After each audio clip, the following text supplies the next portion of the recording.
يا أيها الذين آمنوا اركعوا واسجدوا واعبدوا ربكم وافعلوا الخير لعلكم تفلحون.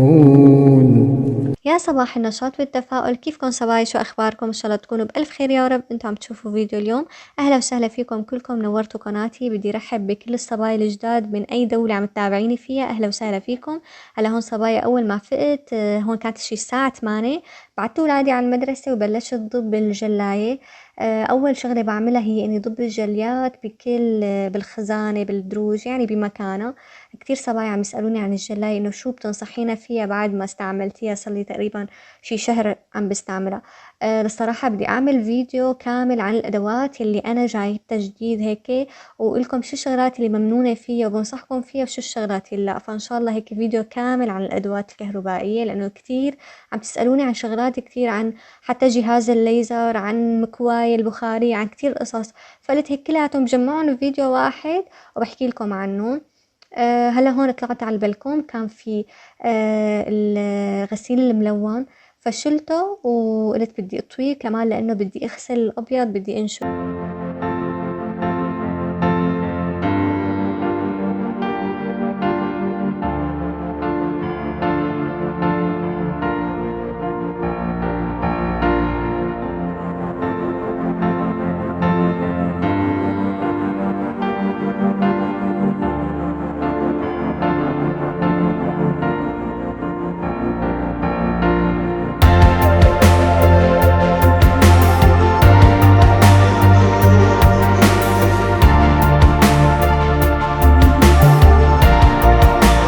هون فتت على غرفة النوم، بلشت اطوي الغسيلات. هلا البيجامات صايرة عم بطويهم بهذا الشكل مثل ما انكم شايفين، البنطلون بحطه من تحت والكنزة من فوق، بطويهم على بعض، وبعدين بدخل القسم الثاني من ال الكنزة والبنطلون بالمطاط تبع البنطلون. صراحة بدي ارجيكم التفصيل كيف هيك بطوي، بس بخاف هيك الفيديو يكون طويل عليكم. اذا بتحبوا بفيديو تاني هيك شوي شوي يعني ارجيكم كيف بطويهم، بس كتير طريقتها حلوة خاصة للولاد، هن عم يطلعوا بيجاماتهم أو شغلاتهم، يعني ما بينكتوا.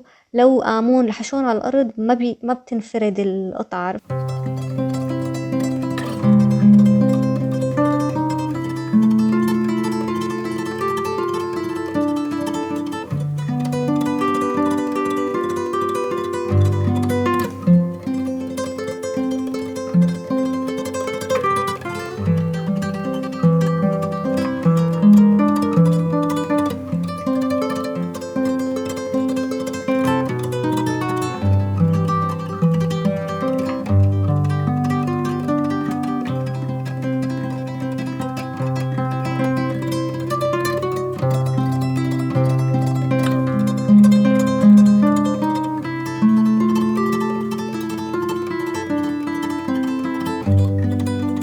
وغزانتي وكل شي.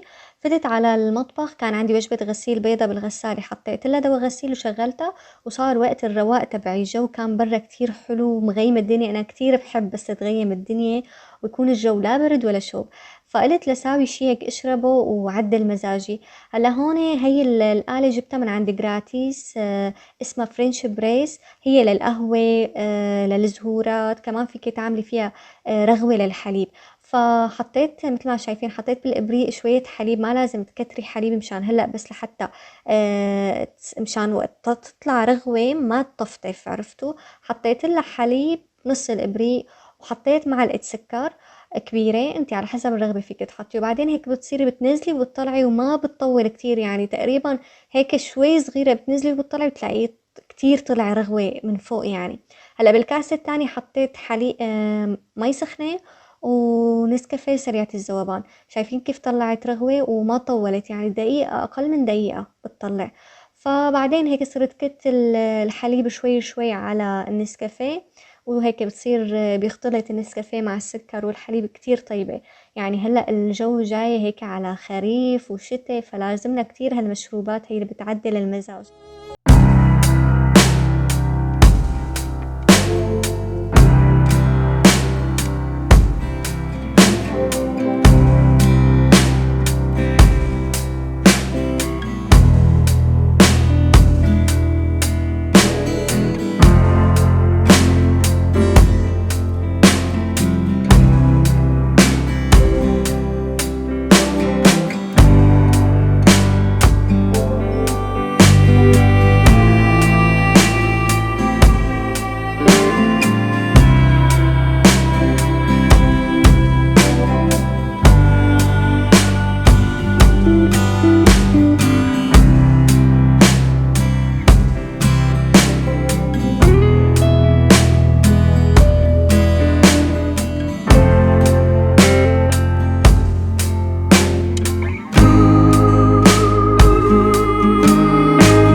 العصارة مالها منيحة أبدا، بس عم دبر حالي فيها هلا لبين ما أجيب وحدة هيك ماركتها ظريفة.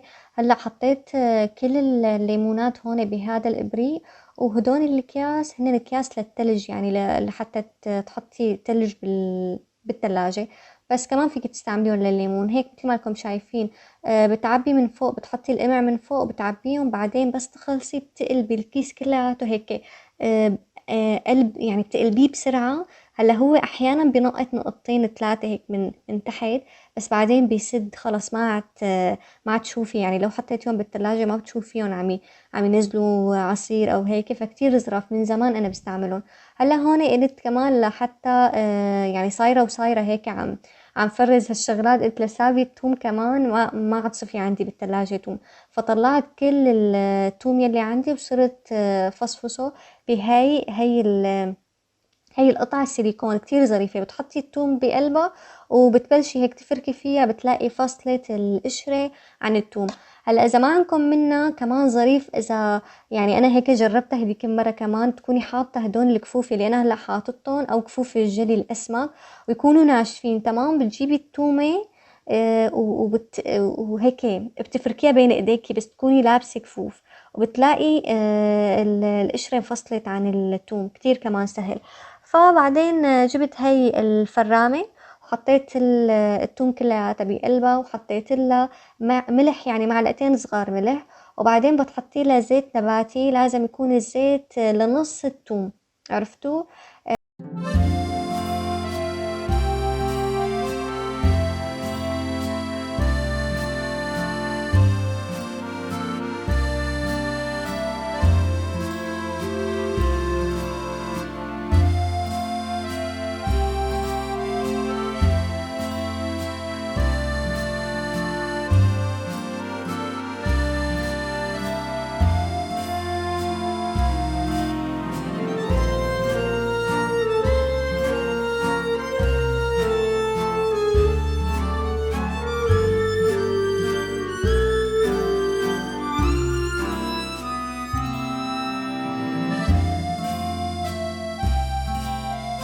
وصارت القوام تبعه كريمي، حطيتهم بهدول الأكياس اللي بيتسحبوا من فوق، وهيك مديتهم بهذا الشكل، حطيتهم بالثلاجة. عن جد كتير ظريف. أحيانا بكون بدي أعمل فتوش على السريع أحسن ما أقعد دق توم ومدري شو، بطلع بالمعلقة، أو مثلا أكلة بدها توم هيك على الغاز، فورا بطلع هيك، ما بهكل هم إني فصفش ودق ومدري شو. فكتير عن جد ظريفة. هلا هون جبت المكنسة وكنست الأرض لأنه كان في قشور من التوم. وبعدين جبت هاي الممسحة كتير كمان، لأنه الأرض هيك كان في عليها بقع مي وهيك فمسحت فيها. هلا هون عم حتقولوا لي ليش حطيتي خل بالأرض؟ لأنه هاي الأرض النوعية تبعها كتير بتطلع ريحة زنخ. أول ما سكنت مسحت بالمي والمعطر، كتير تطلع ريحة زنخ وهيك اتضايق. مسحت بالكلور، الكلور كتير بيطلع الكلور بيروح ريحة الزنخ، بس بعد ما تخلصي وينشف الأرض بتحسي في طبقة تمشيح وكتير بشع، يعني كأنه مالك ماسحة، كأنه وسخ. فلقيت أحسن شي صبايا هو الخل. حطي خل أبيض بالأرض وشوفي اللمعة، وشوفي إنه ما في ريحة أبدا لهي الأرض خاصة. هلا هون صبايا بعد ما خلصت قلت لساوي هاي شو اسمه عجينة، بدي أعمل مثل خبز السمون هيك، بتفتحي بقلبه بتحطي شوكولا أو شو ما بدك يعني بتلفيها. فهون قلت لأعمل هاي محسن العجينة. كيف عملتها؟ بتحطي معلقتين، مو معلقتين، الكاسة بتحطي ربعها طحين، وبتحطي مي 3/4 مي، تمام، وبتحطيهم بالمقلاية مثل ما أنا حطيت، وبعدين بتبلشي تخفقيهم قبل ما تحطيهم على الغاز بس ليدوب الطحين مع المي. بعدين بتحطيهم على الغاز على نار وسط، وبتبلشي تحركي فيهم هيك لحتى يصيروا جامدين بهذا الشكل هيك مثل ما شايفين، مثل عجينة يعني. وبتحطيهم بزبدية على جنب ليبردوا. هلا هون بهي العجانة جبت هاد حطيت هون كاسة حليب وسكر، ربع كاسة سكر، تمام، كلياتهم أنا عم بستعمل بنفس الكاسة يعني. وبعدين هون جبت خميرة حطيتها وصرت اخفق فيهم هيك، واستنيت عليهم شي 10 دقايق لأشوف هاي الخميرة إذا شغالة أو لا، إنه بتشوفي عليهم هيك من فوق رغوة. مثل فقاعات هيك يعني. بعدين هلا هون الطحين حطيت 4 كاسات طحين فوق الحليب، وبعدين حطيت بيضة واحدة. أنا البيضة مطلعتها من البراد صار لي فترة، يعني إنه تكون هيك من درجة حرارة المطبخ. وبعدين حطيت هاي العجينة اللي ساويناها بالأول، محسن العجينة بسموها، حطيتهم كلياتهم فوق بعض مع رشة ملح. وبعدين بلشت أخلط فيهم بالعجان مثل ما لكم شايفين. بعد شي 5 دقايق من العجن حطيت زبدة معلقة هيك، معلقة صغيرة، معلقة كبيرة يعني.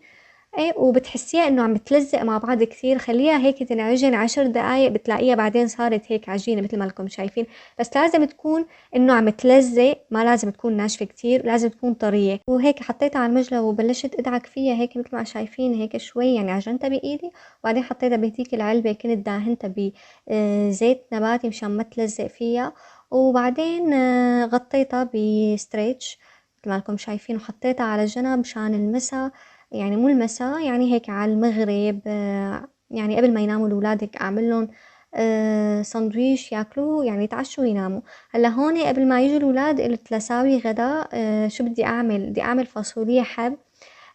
قبل بيوم عندي كيس كان فاصوليا حب يابس، حطيت له مي وطول الليل محطوط بالمي، يعني مشان بدي فرز شوي منهم، بدي فور عنهم نحطهم بالثلاجة شوي واطبخ شوي منهم. فحطيتهم هلا على الغاز هيك، شغلت تحتهم ما بيطولوا لحتى يستووا كتير. هلا هون جبت لحمة، بدي اطبخ هاي الاكله باللحمه الخشنه، احيانا باللحمه الناعمه بطبخها. فبس هالمره قلت لاطبخها باللحمه الخشنه. حطيت بالطنجره شويه زبده، وجبت اللحمه من الثلاجه مثلجه، يعني حطيتها بالطنجره فوق الزبده وقويت تحتها كتير. خليتهم لحتى يحمروا هيك من كل الجناب، يعني يلدعوا، عرفتوا.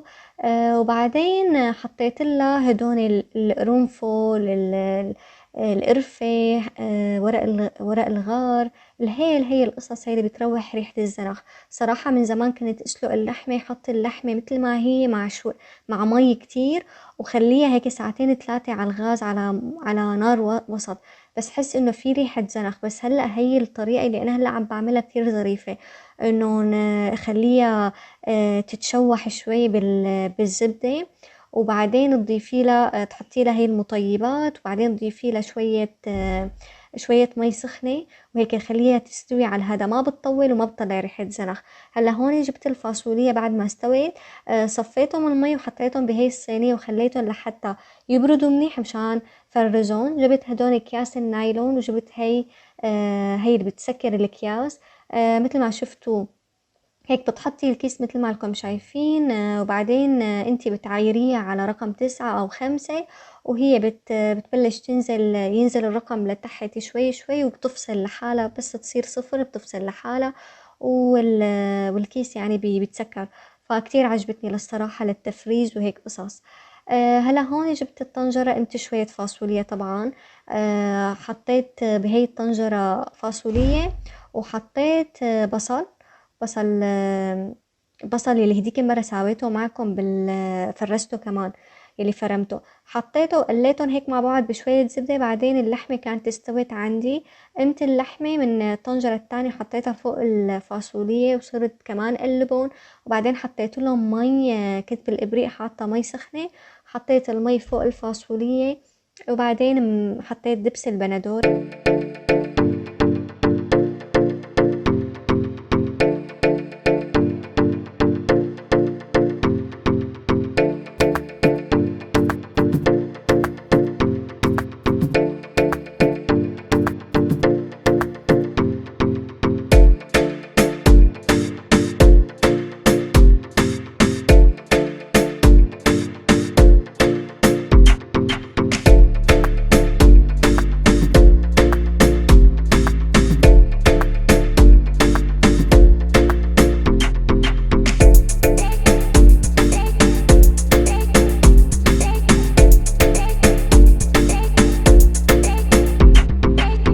المطبخ بعد ما أكلنا كان الغاز من اللحمة طرش كتير زيت وهيك.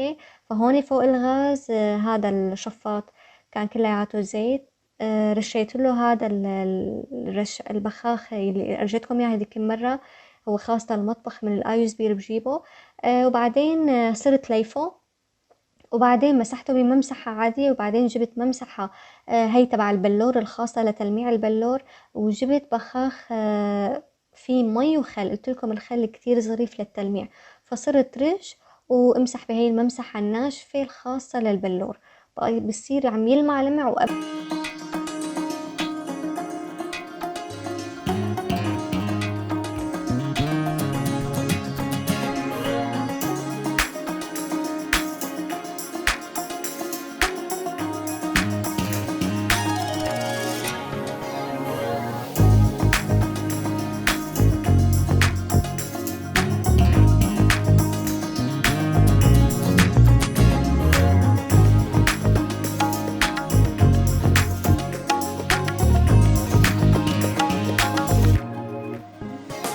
العجينة تبعي اختمرت وخلاص، يعني صار انه فينا نستعملها.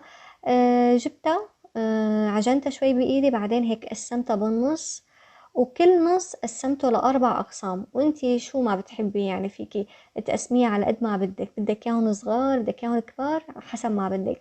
قسمتهم هيك أربع أقسام، بعدين جبت شو اسمه، صرت هيك ادورهم بايدي، وبعدين غطيتهم مشان ما ينشفوا وشون. بعدين صرت اخد وحدة وحدة، وعلى المجلة هيك دهنت شوية زيت لانه كتير عم يلزقوا الصراحة. وبعدين جبت هذا الشوبك وصرت هيك مدة. بعدين بتجيبي الطرف الاول على النص والطرف التاني على النص، وبعدين هيك بتصيري بتلفيها رول، بصير تقريبا شكلها على شكل الكرواسون، بس هي مو مثل الكرواسون، هي مثل خبز السمون، بس شكلها قريب للكرواسون. تمام. بعدين انا جبت الجاط، هذا جاط البلور، كنت دهنته كمان بالزيت، وصرت صفهم بهذا الشكل. هيك صفيتهم، عملتهم كلياتهم صفيتهم جنب بعض.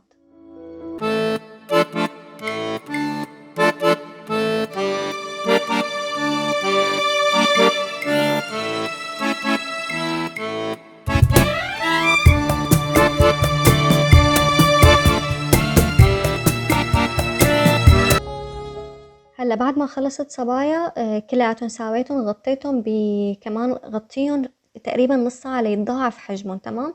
وبعدين بلشت هي جليتها لانه ما بتنحط بالجلاية، هيك قالوا لي صبايا انه ما بصير تحطي الحديد هذا، بيصير لونه على اسود.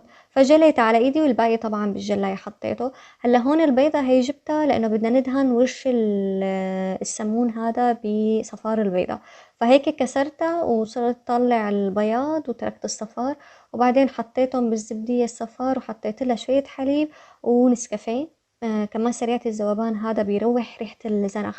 وفيكم تحطوا لها إذا بدكم معكم نسكافيه، حطوا لها معلقة خل أبيض أو فانيليا كمان بصير. وبعدين خفقتهم هيك وهيك، مثل ما شايفين هدول العجينة شلون هيك ضاعفت حجمها، وصرت ادهن وشها بالبيض والحليب والنسكافيه.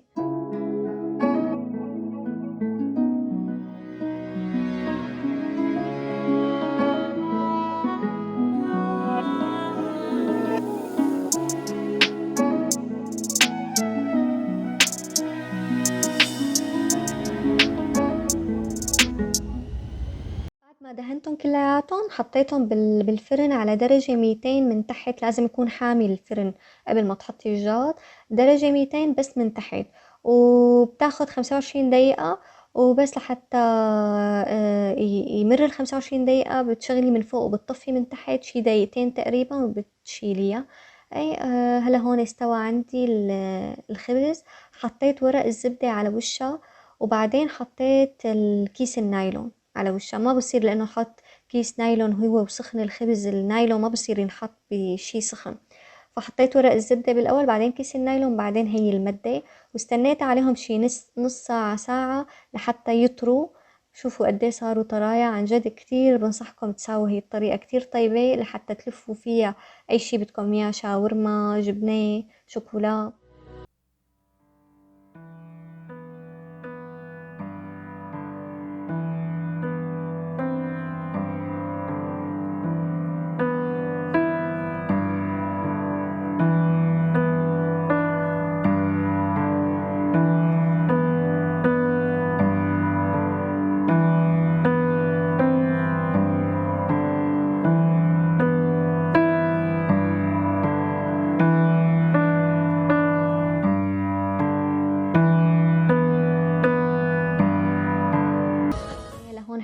بهي الساندويشة جبنة دهن مع جبنة قشقوان وارتديلا وبندورة وخسة، كتير يعني لذيذة.